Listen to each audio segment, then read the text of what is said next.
વિરોધ લોકશાહીની એક મહત્વની પ્રક્રિયા છે. ઘરમાં હોય કે બહાર મતભેદ સ્વાભાવિક છે, પણ પ્રશ્ન એ છે કે વિરોધ હંમેશા મુદ્દા પર આધારિત હોવો જોઈએ. સમાજમાં ઘણી ગંભીર સમસ્યાઓ છે. ગરીબી, ખેતીની મુશ્કેલીઓ, બેરોજગારી, મોંઘવારી. આ વિષયો પર રચનાત્મક ચર્ચા અને શાંતિપૂર્ણ વિરોધ જરૂરી છે.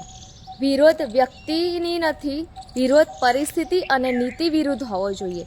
જ્યારે અવાજ ઉઠાવીએ ત્યારે જવાબદારી અને સંવેદનશીલતા સાથે ઉઠાવવો જોઈએ, કારણ કે સાચો વિરોધ તોડફોડ નહીં પણ સુધારાની દિશામાં એક પગલું છે.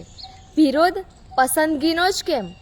પૂતળા બાળો, નારા લગાવો, રસ્તા બંધ કરો, ઘરમાં વિરોધ, બહાર વિરોધ, આખા દેશમાં વિરોધ.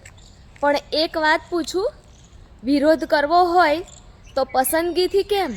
દેશમાં ગરીબ પીસાઈ રહ્યો છે, ખેડૂત આત્મહત્યા કરી રહ્યો છે, યુવાનો નોકરી માટે દરવાજે દરવાજે ફરે છે, મોંઘવારી સામાન્ય માણસની કમર તોડી રહી છે.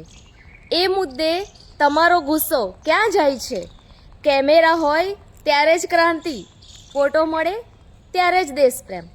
યાદ રાખો, વિરોધ નાટક નથી, વિરોધ ટ્રેન્ડ નથી. સાચો વિરોધ એ છે જે અન્યાય સામે ઊભો રહે, ચાહે જે હોય, જ્યાં હોય. બાકી બધું ફક્ત દેખાવશે. નકલી મુદ્દે જ જોરદાર ગુસ્સો, પણ સાચી સમસ્યાઓ પર શાંતિ કેમ થઈ જાય છે?